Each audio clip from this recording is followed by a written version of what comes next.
Olha, a gente muda de assunto agora porque o presidente Lula se manifestou hoje sobre o assunto, sobre essa taxação, essa sobretaxação de 25% do governo dos Estados Unidos ao Brasil. Claro, lembrando, pessoal, essa taxação ela ainda não está vigente, viu? Tem um prazo para que isso aconteça, ainda vai haver reuniões, ainda vai haver contestação, mas o presidente se manifestou após a reunião com os ministros e é o que a gente vai ouvir agora.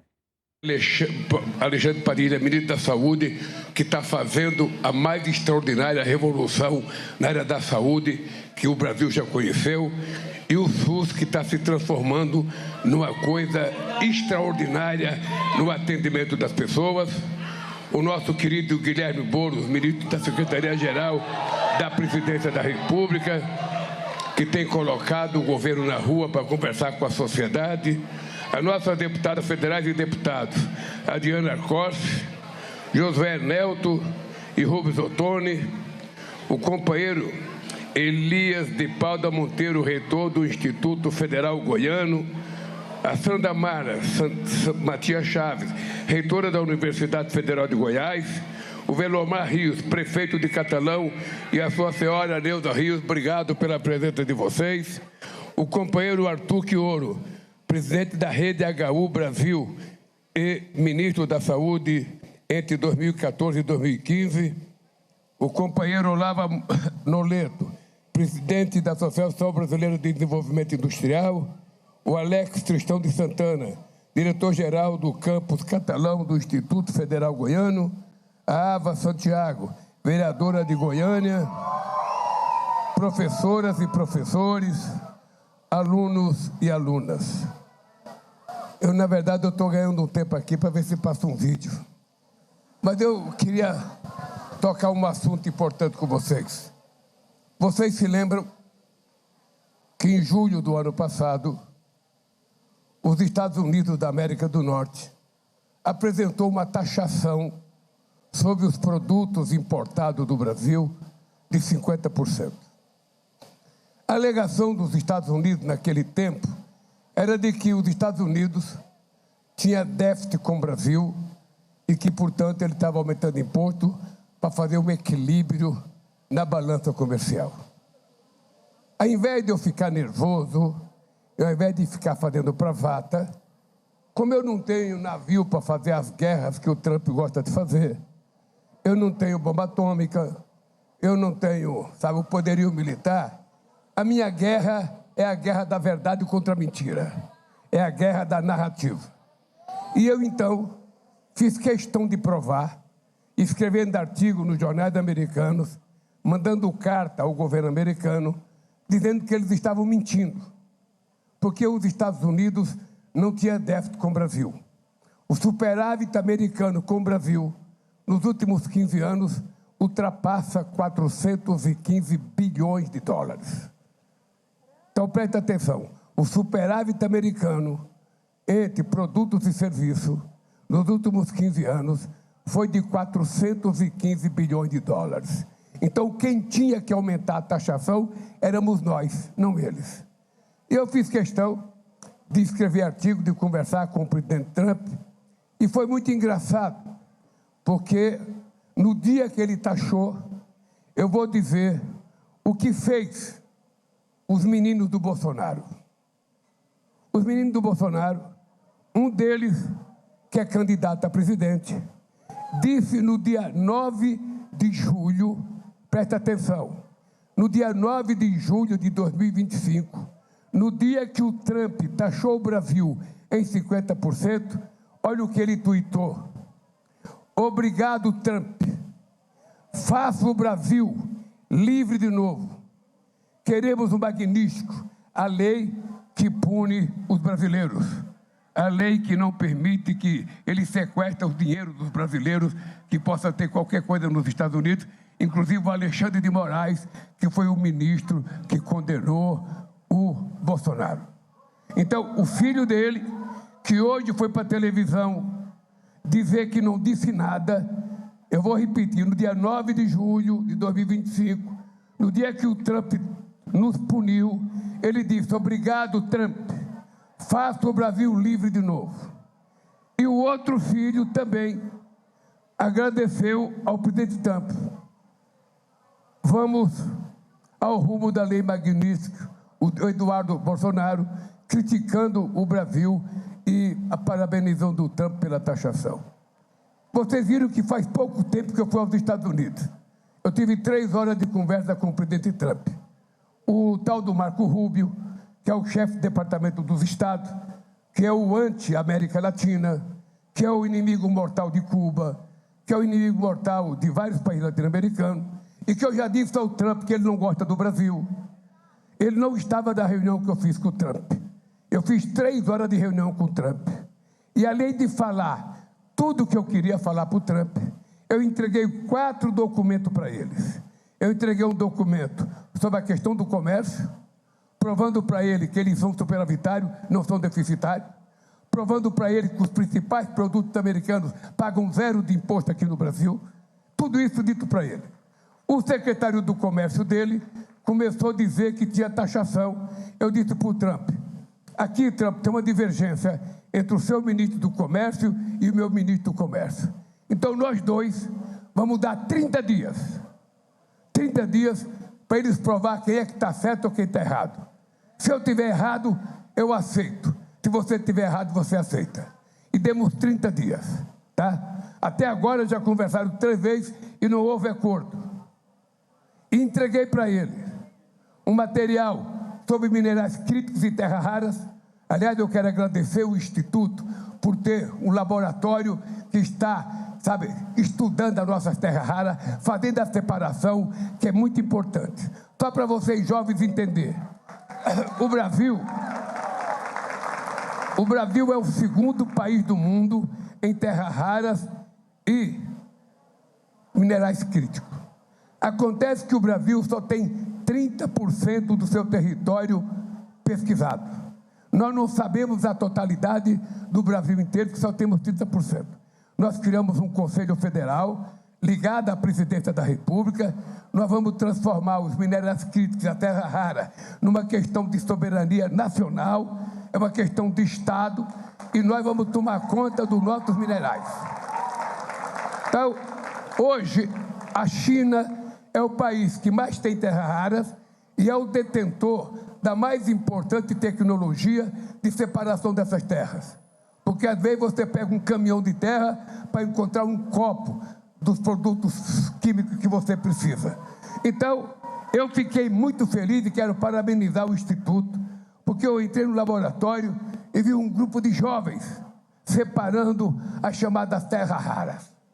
E eu disse que, se vocês continuarem assim, qualquer dia os chineses vão vir pedir para nós, para aprender com o nosso instituto aqui, como é que separa as terras raras.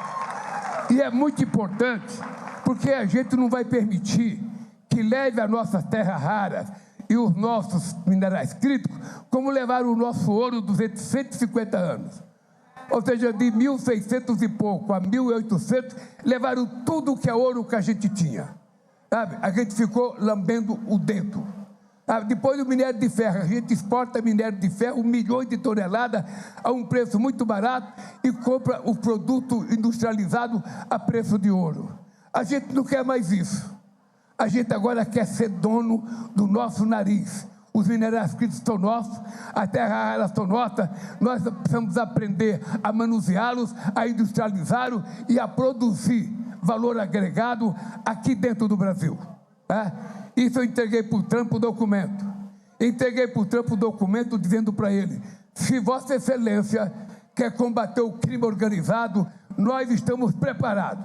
Até porque é nos Estados Unidos que tem um estado chamado Delaware, que é um estado onde tem lavagem de dinheiro dos magnatas que roubam dinheiro aqui nesse Brasil, inclusive o cara da Refit, o cara que nós pegamos 250 milhões de litros de combustível dele traficado e demos para a Petrobras. Esse cidadão mora em Miami. Eu entreguei para o Trump a casa dele, a fotografia da casa dele, o endereço e o nome dele.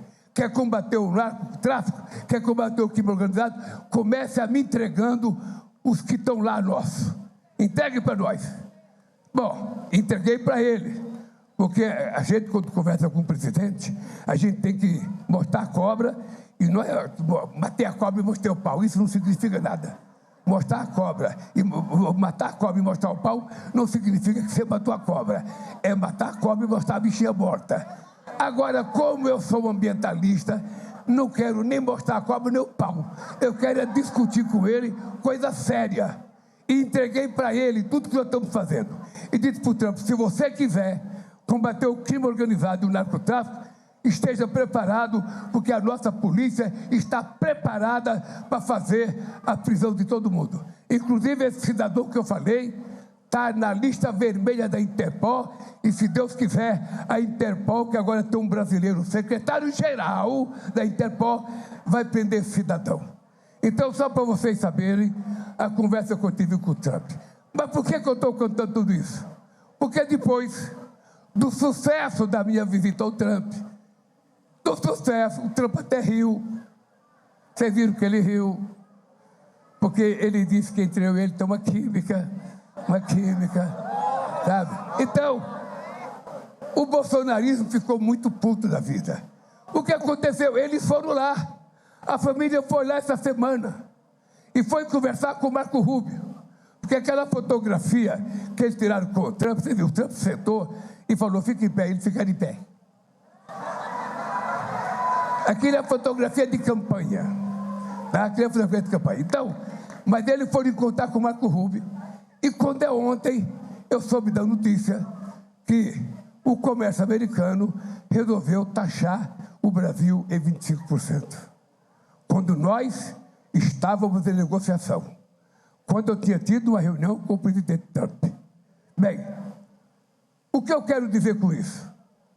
É que esses filhos do Bolsonaro conseguem ser pior do que ele. E são, na verdade, vendilhões da pátria. Foram pedir para que um país estrangeiro se intrometesse nas decisões brasileiras. É isso que vocês têm que dizer alto e bom som. São traidores. Por menos do que isso, Joaquim Silvério dos Reis, que delatou Tiradentes, foi enforcado. O que merece os traidores da pátria que vão pedir intervenção de um país no nosso país? Pensem, meditem. Porque esse cidadão hoje aparece na imprensa dizendo, eu não falei nada. Todo covarde é assim, fala a merda que fala, depois não tem coragem de assumir o que fala, fica tentando mentir. A minha água. Eu conheço essa gente. Pois bem, eu estou dizendo isso para vocês saberem que a gente está lidando com a pior espécie de ser humano que esse país já produziu. Eu já fiz muita campanha política, eu já enfrentei muita gente de direita, eu já enfrentei gente do centro, eu já enfrentei... Nunca esse país teve a sordidez política que a gente tem com essa família metralha que assumiu o governo de 2018 a 2022. Então, dito isso, só para você lembrar, ele hoje foi dizer que não falou nada. Ele falou. Ele foi pedir arrego. Eu falei, porra, Trump, dá uma porrada no Lula, taxa o Lula, porque o Lula vai ganhar da eleição e Trump não deixa, prejudica o Lula. Imbecil. Ele não sabe que ele não vai prejudicar o Lula, ele vai prejudicar é o povo brasileiro, ele vai prejudicar é os empresários brasileiros, ele vai prejudicar é o agronegócio nosso. Mas como Deus escreve certo por linha torta, nada acontece de graça para um homem cristão como eu, um homem, sabe, obediente a Deus. O que aconteceu hoje para se contrapor à medida do Trump?